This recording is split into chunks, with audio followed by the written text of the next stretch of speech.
Hello. Welcome to Tough Crowd. You know, folks, in the middle of serious economic problems, Congress is once again focusing on useless, feel-good propaganda like the new hate crimes legislation, where they will include sexual preference and gender to add extra time onto your sentence. You know, any slick criminal is going to get around this law. I got jumped the other night by some kids. This is true. While they were kicking my ass, the leader handed me a card that said, "This gang does not discriminate based on race, ethnicity, or sexual preference. We abide by the EEOC and both our gang members and our victims. If you feel you were discriminated against during the commission of this assault, please call this number." You know, the crime's supposed to be less because they tell you not to take it personally. But you know what? That doesn't give you less stitches at the hospital. The amount of time people get in jail should be based on the amount of stitches you gave somebody, okay? Every 5 stitches in another 2 years. How is this not a thought crime?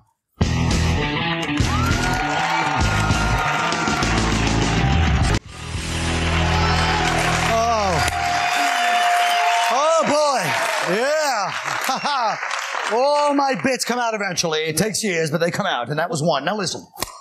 Jimmy, by the way, I know you're part German. Have any of this Danish or whatever? I know you guys like that kind of. You like that kind of breakfast treats in the Germanic community. I like that you mix tomatoes in there. That's it. Yeah, I don't know. It normally goes together. I didn't know tomatoes and cookies. Delicious. I don't know what that was. Maybe symbolic of, I don't know, your half Italian heritage. I am, yeah, sure.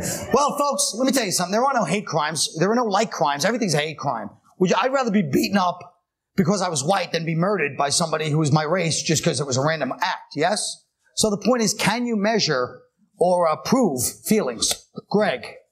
I'm torn on this because on the one hand, there is an Orwellian thought crime element to all this hate crime legislation. On the other hand, I have no problem with hate crime laws if they're used mostly to prosecute black people. Todd, I get the feeling you'd like to respond to that. Yeah, that's why we always whooping white people's ass. That right there. You know, I mean, I really want to whoop Greg's ass right now. I believe it. Yeah, I do. I mean, that is the case with these laws. There's like misperceptions of what the hate crime laws are. But yeah, they're neutral, and that's why I was sort of kidding about the prosecuting mostly black people. Don't back down till now. But the point is that they apply equally. So it doesn't create protected classes. It says if you choose your victim based on their sexual orientation or their race, that you get extra penalties. So it applies across the board. You know what, Todd? Go ahead. But so you can potentially be charged for 2 crimes. If you mug someone, they could call it a hate crime.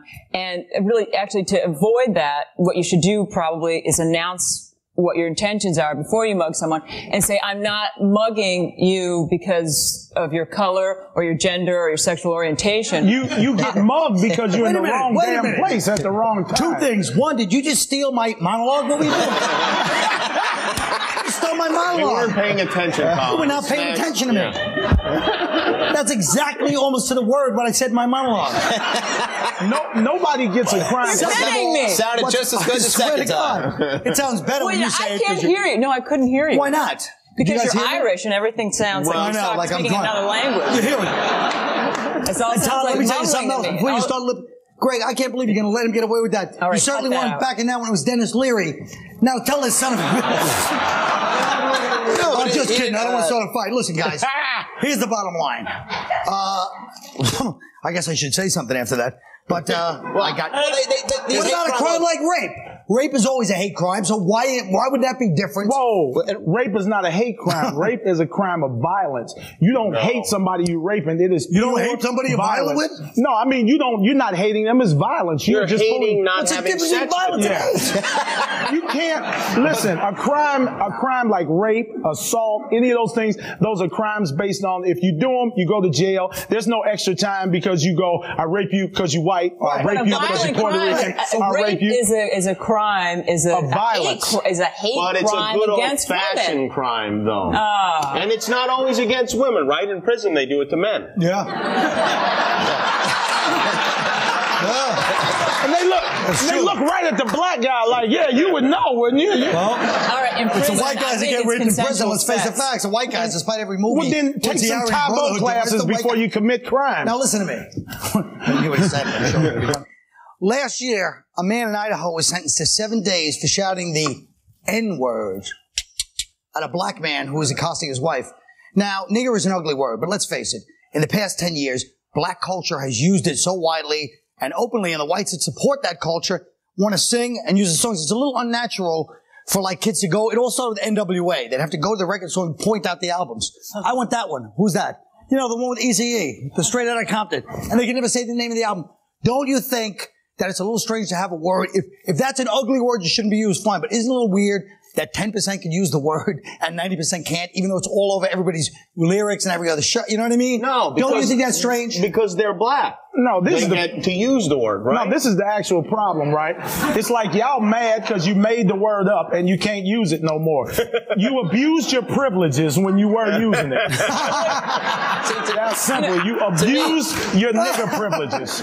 You have no more nigger privileges. To me, first of all, that law in Idaho that you're talking about is unconstitutional. You can't. You can't be disallowed to use certain words. That's just the way it is. But besides that, the most shocking thing about that case was that there are black people in Idaho. Yeah, that's a good point. No, this is what it actually is. Why black people do not want you to use the word nigga. One is because we mad at y'all from the stuff y'all did in the past. So we figure like, wait a minute, yeah, we mad at you for the stuff. There are some guys, let me say this, there are some guys out here that are niggas. But we don't, as black people, don't indiscriminately walk up to every black person and go, hey, nigga. I can't walk up to an old black guy and go, my nigga, without him shooting me, stabbing me or something. But wait a minute. No, you don't walk up there. You don't walk up to every white guy and go, what's up, cracker? Hey, Wop, what's going on, Mick? Of course not, but don't act like it's not a conflict. Take it easy with the racial term. I'm half Italian. And he's half German. That's why it's tomatoes and German Irish. Yeah. You know, oh, look, we got to get the hell out of here, you guys. But don't worry, Act 2's coming up, and it's going to be quite interesting. Friends don't leave friends alone with these people. So you better stay on this.